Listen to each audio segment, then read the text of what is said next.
Alors aujourd'hui, on va aller faire un tour du côté de Panini Comics avec la collection Marvel Deluxe, une des collections les plus belles de l'éditeur italien. Et on va parler de Thor et de son nouvel ouvrage, écrit par Donny Cates et dessiné par Nick Klein, comme vous préférez. On a chacun une façon de prononcer les accents des artistes, aussi bien anglais qu'allemand, espagnol ou italien. Mais moi, dans ma tête, ça reste Klein, donc je ne sais pas ce que c'est pour vous, mais c'est comme ça. Donc Thor, le roi dévoreur, ainsi s'intitule ce gros album qui contient une grosse dizaine d'épisodes, presque une quinzaine, les premiers de la série de Cates. Donc Cates qui est aujourd'hui l'un des scénaristes les plus importants chez Marvel. Il fait partie de ceux qui sont en train d'écrire la mythologie moderne Marvel. Vous avez aimé Starlin dans les années 90 par exemple, qui était en charge de l'univers cosmique. Et bien vous allez aimer Kate dans les années 2020. C'est lui qui gère cet aspect dorénavant et non seulement il le fait, mais en plus il s'occupe aussi d'autres séries. Et il parvient généralement à réunir un peu tous les fils qu'il a tirés. Et c'est ça qui fait sa force. Et en même temps, ça reste quelqu'un qui écrit du fun. C'est-à-dire que lui, c'est plutôt que de l'introspection à pleine main. On a vraiment droit à des histoires très fun, très fraîches, et on s'amuse généralement beaucoup. Et ça reste quand même bien fait, c'est pas juste des blagues potaches, mais c'est vraiment quelque chose généralement d'intéressant. Alors là, la situation de départ est simple, Thor est devenu le roi en Asgard après la mort de son père, c'est donc maintenant lui qui assume la responsabilité du royaume. Il n'est pas tout à fait content de cette nouvelle situation, on ne peut pas dire que ça l'enchante. D'autant plus qu'il a des visions d'un futur bien triste où tout le monde va mourir des mains de Thanos, lui y compris.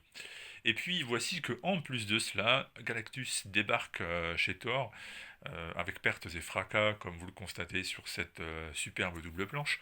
Et il vient demander l'aide de Thor pour une menace, pour contrer une menace qui arrive et qui s'annonce absolument terrible et incontournable pour le héros, l'hiver noir.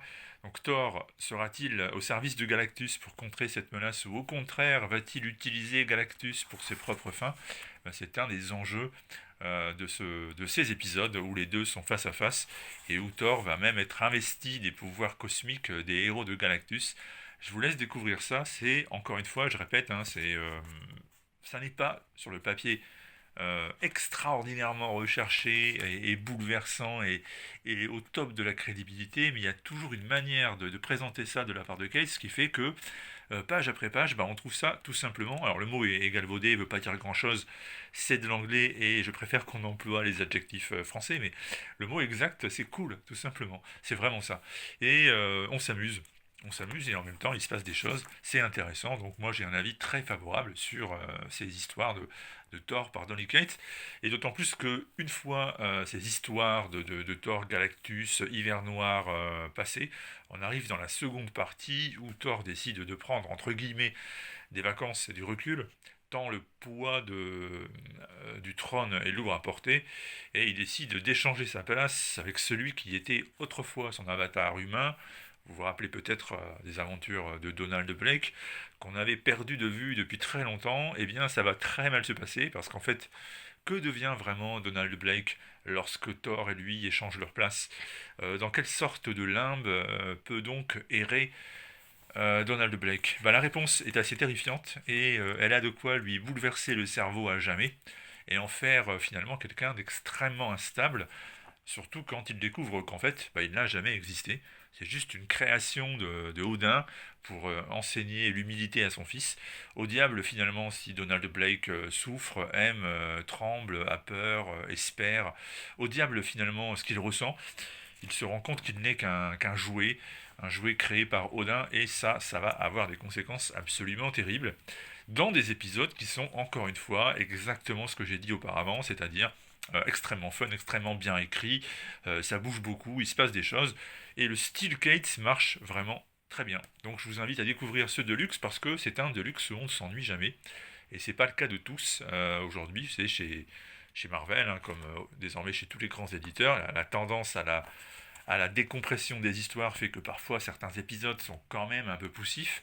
Et ici, avec Kate, ben, on ne s'ennuie pas, et donc c'est une grande qualité. Et puis avec Nick Klein au dessin, on a ce style un peu faussement sale, un peu faussement caricatural, mais en fait, quand on s'y attache et qu'on regarde de près, truffé de détails extrêmement précis sur certaines choses et plus génériques sur d'autres, et c'est du plus bel effet. Ça marche très très bien. Donc moi, je suis un fan de Klein et j'aime bien Dolly Kites, donc forcément, ce Deluxe me parle. Vous avez aussi au dessin dans ce dans ce Deluxe, Aaron Kuder qui s'occupe de deux épisodes qui sont un peu les deux épisodes plus de transition, on va dire, entre les deux grandes lignes narratives qui sont développées à l'intérieur. Donc c'est sorti chez Panini Comics, bah évidemment c'est du Marvel, donc je vous apprends rien. Ça s'appelle Le Roi Dévoreur, c'est dans la collection Marvel Deluxe qui est une des collections... alors là c'est un peu bête hein, ce que j'affirme, mais c'est normal. Si ça s'appelle Deluxe, attendez-vous à une collection Deluxe. Ça vaut un peu plus cher évidemment que les albums librairie classiques, mais ça contient beaucoup d'épisodes, c'est de la qualité, et je vous répète, au moins vous n'allez pas vous ennuyer, du coup ben, je peux vous le recommander sans craindre de me tromper de beaucoup. Sur ce, rendez-vous dans la semaine, il y aura d'autres vidéos comics, on passera à des choses carrément différentes, puisqu'on ira faire un tour chez la mythologie grecque, avant de retrouver du polar et du super-héros traditionnel. Raison de plus pour s'abonner à la page et à la page Facebook, bien sûr, mais aussi évidemment à la chaîne YouTube qui n'en est pas une. A bientôt.